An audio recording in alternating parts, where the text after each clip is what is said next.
A fresh talking writing teacher who has an upcoming course at Pima, just so you know, and there's some little flyers about it.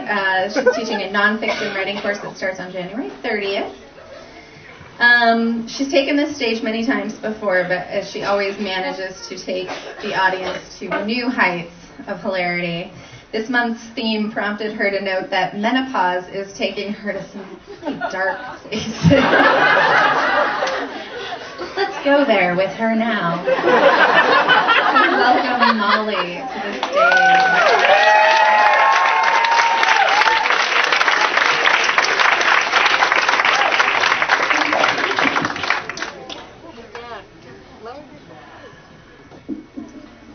So it's 1988 and it's my senior year of high school and I'm up in front of my entire public speaking class. My heart's pounding, my hands are shaking, and I want to start the speech by citing the unreasonably high number of students that have been run over by cars in the Sunny Slope High School crosswalk. And then I'm going to propose abolishing all automobiles and transitioning suburban Phoenix into a hunter-gatherer society.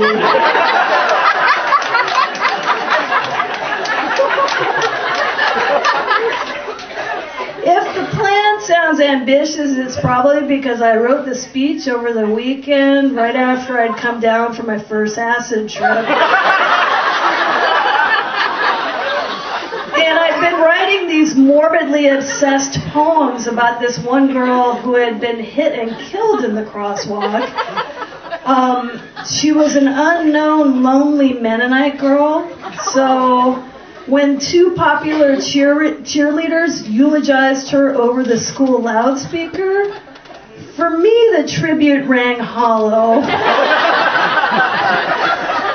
So I want my speech to fix that. I want my speech to fix everything. And I start, my fellow classmates, we must end the crosswalk slaughter.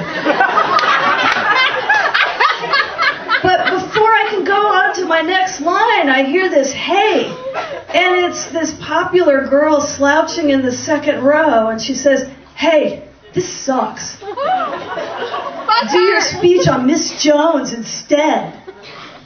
And Miss Jones is this teacher that represents everything I hate about Sunny Slope High School. My family had moved here 5 years ago from my real neighborhood in Central Phoenix.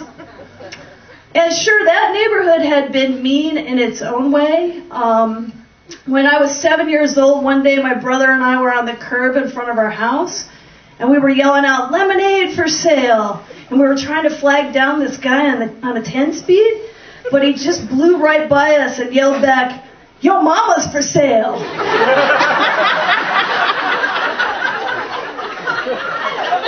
Later, we tried to ask my mom what that meant, but she refused to tell us. And that was the comeback to any insult in those days. But I could never get it right. I always ended up being too boyish, too fat, too unfashionable, and I could never figure it out how to pin it on somebody else's mom. And so just in time for the watershed moment of 7th grade, my parents moved to this wealthier suburban neighborhood, Sunny Slope. And my new rich kid classmates, to me, looked kind of like the kids from that movie E.T. with their little collared shirts. And, you know, my brothers and I and anybody from the old neighborhood, we all thought that movie was unrealistic. Not because it had an alien in it, but because when the one kid calls the other kid dick breath, we were all thinking, why doesn't he just call him a cocksucker?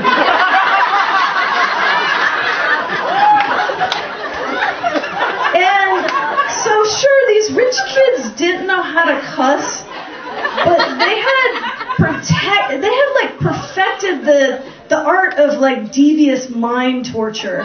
You know, like back in the old neighborhood, we would play this game called Bloody Knuckles that some kid learned in juvie. It basically basically, if you couldn't pull your hand fast away, somebody would wrap you with a knife or a comb. In the new neighborhood, the rich kids would play this game where they would toss their spare change on the ground and then laugh at any poor kid desperate enough to pick it up. And if you saw some kid getting ganged up on, it was never anything honest like a lunch money shakedown. You know, it was always like some kid getting shoved because he'd worn the same shirt 2 days in a row. Or like the wrong brand of shirt. You know, and I didn't even know what an Izod was, you know. In my old neighborhood, the Hispanic kids set the fashion. So the only rule is that if you were a white kid and you showed up with a baseball shirt with a lowrider decal on the back, you were a wannabe. And so I respectfully chose a rainbow decal for my baseball shirt, and I put my first name above it in blue puffy letters, and not Old English letters. That wouldn't be cool. And I put that shirt on, and I walked into this sea of 800 Izod and polo-wearing kids at Royal Palm Junior High. And I wanted to make new friends that day. I thought I had like this friendly, cheerful shirt on, you know. And yeah, the kids did call out to me, but it sounded like, Molly, Molly. And then every time I'd turn around, they'd laugh at me. So that first year was really rough. I got called Fatty, Molly McBoy, Loser, and Scumbucket. Yeah. In the old neighborhood, I was like the weird white girl. In the new neighborhood, I was the weird white trash girl. You know? And so now I was not only too boyish, too fat, and too unfashionable, I was too poor.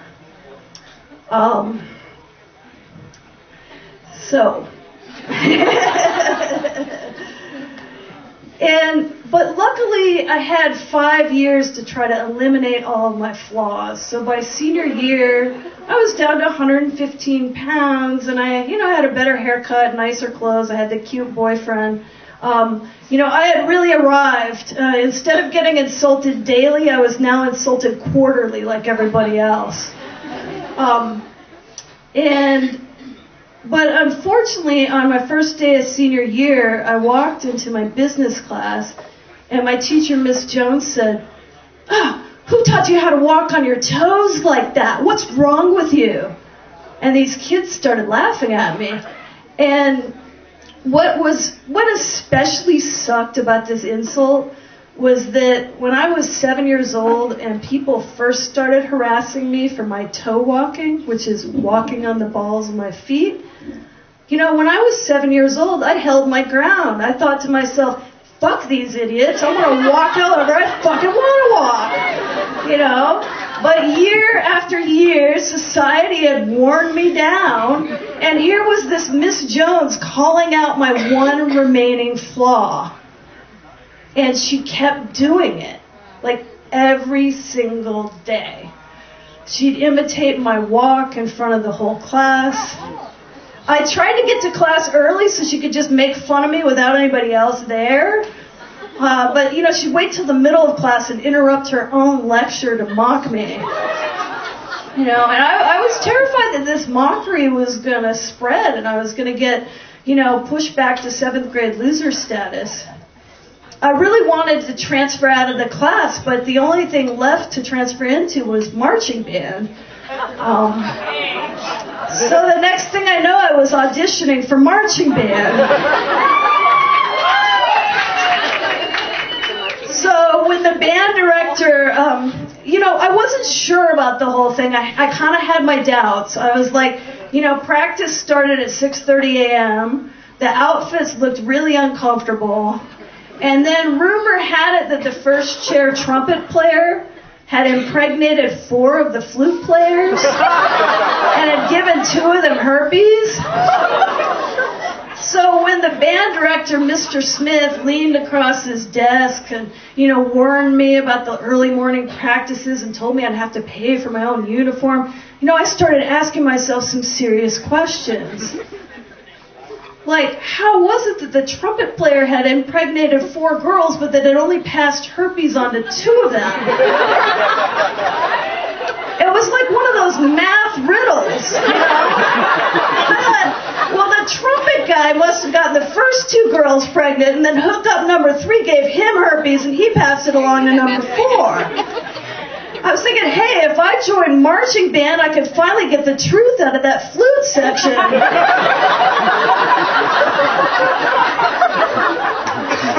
Mr. Smith stopped talking, and he squinted at me. Wait a minute, he said. Do you even play an instrument? He had me there.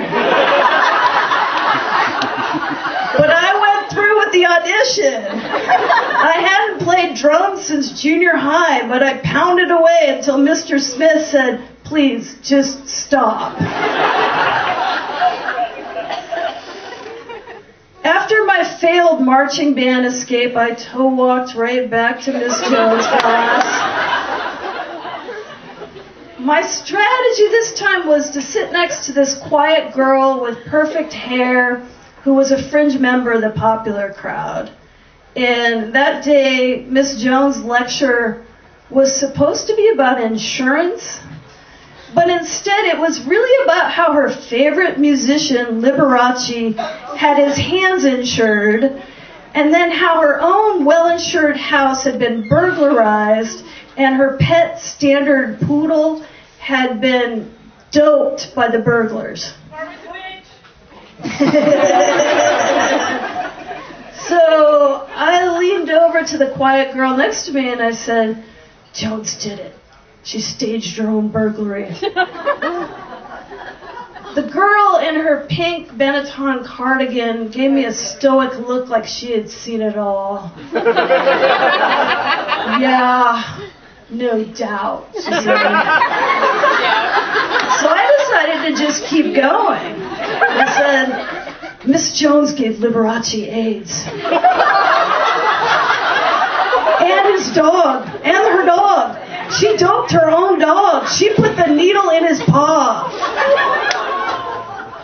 The girl nodded at me as if she were the oldest, wisest woman on the planet. Oh yeah, I'd believe it. And then out of nowhere, this oddball from the ROTC piped up. And he said, they had a 3-way. Piano dude, Miss Jones, and the poodle. And that's what started this whole kind of murmuring mystery science theater thing that went on day after day, like this serialized story. And pretty soon, you know, a couple of skateboarders joined in and a couple of computer nerds, and pretty soon it was the whole class. By the time that Miss Jones caught on, the storyline was taking place inside her own vagina. It was large enough to house Liberace's grand piano, a whole troop of animal rights activists, and for some reason we threw in Richard Simmons. No, Miss Jones said, everybody get out your textbooks. Textbooks? What was she talking about? Nobody had brought a textbook to class in weeks. No, get out the rules. Get out your syllabus. Nobody had the syllabus either. And just like that, we had destroyed Jones's class. She just started giving us busy work, and she stopped torturing me. And I had done it. I had finally learned how to say, yo mama.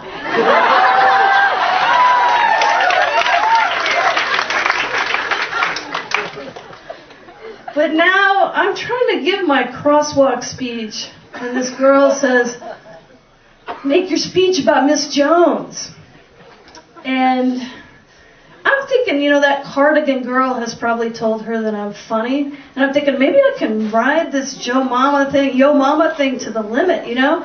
Maybe I can get up in front of the class and make some jokes, and suddenly I'll become like one of those confident, smart-ass kids, and no one will fuck with me ever again. So I go for the throat. I describe Miss Jones' frizzy orange hair that fails to disguise her blotchy scalp, and her brightly colored goggle-like glasses, and her 250-pound body draped with a smock-like outfit. I say, she looks like she belongs in a clown choir. But none of them laugh. And I stand there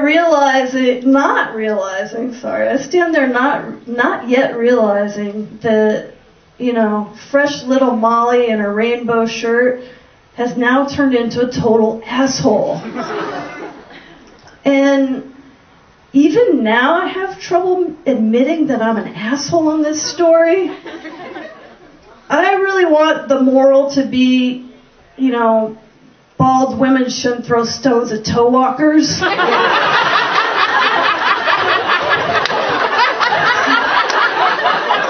Or maybe Miss Jones really did suck. The other option is kids are so mean, which automatically suggests that adults are always kind, and that we never indulge insults and petty cruelty. And goddamn, wouldn't it be great if that were really true right now?